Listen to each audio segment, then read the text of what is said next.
You're lying still. Nothing is wrong. No deadline, no emergency. No one needs you right now. And yet, there it is. That quiet hum of discomforts. That feeling that you should be doing something. That rest, somehow, is something you have to earn. Where does that come from? And why does it follow you even when you're exhausted? Think about the last time you truly rested without guilt. Not scrolling, not planning, not mentally rehearsing tomorrow. Just still, for most people, that moment is hard to remember because somewhere between childhood and now, a belief quietly installed itself into your nervous system. The belief that your worth is tied to your output, that stillness is laziness wearing a disguise, that if you stop, even briefly, something important will fall apart. Psychologists call this contingent self-worth. It's a pattern first studied by researchers Jennifer Crocker and Laura Park, where a person's sense of value becomes dependent on performance, productivity,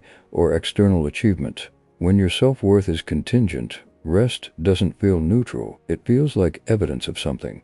Evidence that you're falling behind, that you're not disciplined enough, that you don't deserve what you want yet. And here's the part that's hard to sit with. This wasn't an accident. Many of us grew up in environments, families, schools, cultures, where love and approval were subtly linked to effort and achievement. You were praised when you performed. You were noticed when you produced. So your brain learns something very early. Rest is risk. But before we go further, I want to say something clearly. You are not broken. You are not lazy for struggling with this. And you are not weak for feeling guilty when you do nothing. What you are is human, with a brain that learned to survive in a specific environment. And the fact that you're noticing this pattern, that you're even asking the question, means something important is already shifting inside you. The guilt was never a moral signal. It was a survival signal. And there's a difference. Let's talk about what's actually happening in your brain. Your brain has two systems that are constantly in conversation with each other. The first is your default mode network, a constellation of brain regions that becomes active when you're not focused on a task.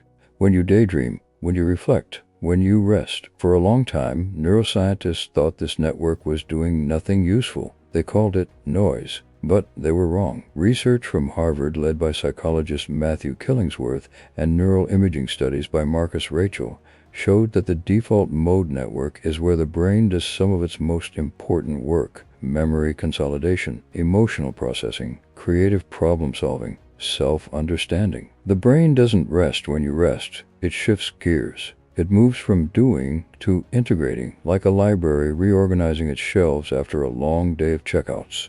But here's the problem. Your second system, the one tied to threat detection, to the amygdala, to survival, has been conditioned to treat stillness as danger. And when those two systems conflict, anxiety wins. The stillness that your brain needs becomes the very thing your nervous system fears. That friction is what guilt feels like. It's not a character flaw, it's a neural habit. And neural habits can be rewired. So how do you begin to change this? Not with hustle, not with another productivity system, but with understanding and with practice. Here are 4 principles grounded in what we know about the brain. Cognitive diffusion, a concept from acceptance and commitment therapy, teaches us that we don't have to act on every thought or feeling we have. When the guilt arises, you don't push it away. You don't argue with it. You simply say, there it is again, the old signal. You name it like a weather pattern, not I am guilty, but I notice guilt is here. That single shift from fusion to observation reduces the thought's power over your behavior. You are not your guilt. You are the one watching it. Your brain doesn't work like a machine that needs to be switched off. It works more like a garden.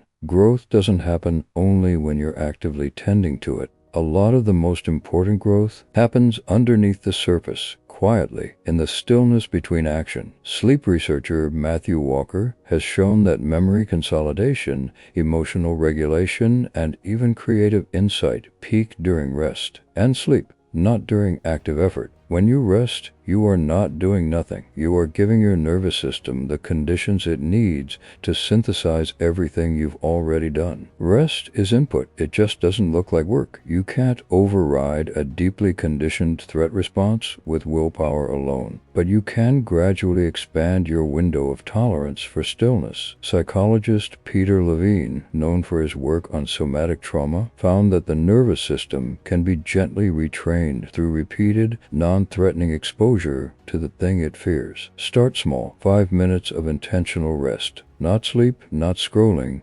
just sitting. Let the discomfort be there. Don't fix it. Don't fill it. Over time, your nervous system starts to learn a new lesson. Stillness is safe. Nothing fell apart. I am okay. That lesson cannot be taught through logic alone. It has to be lived. This one takes time, but it is the deepest change. Psychologist Carol Dweck's research on identity and self-concept shows that people who tie their worth to their performance are more anxious, more fragile, and, ironically, less effective in the long run. Because when your identity is contingent on what you produce, every moment of rest becomes a small identity threat. But when you begin to see yourself as something more than your output, as a being with inherent value, earned value, rest stops being a threat. It becomes neutral. And then, eventually, it becomes something else entirely. It becomes something you protect. Here is the simple mental model I want to leave you with. Think of your life as a river. Most of us have been taught to focus only on the current,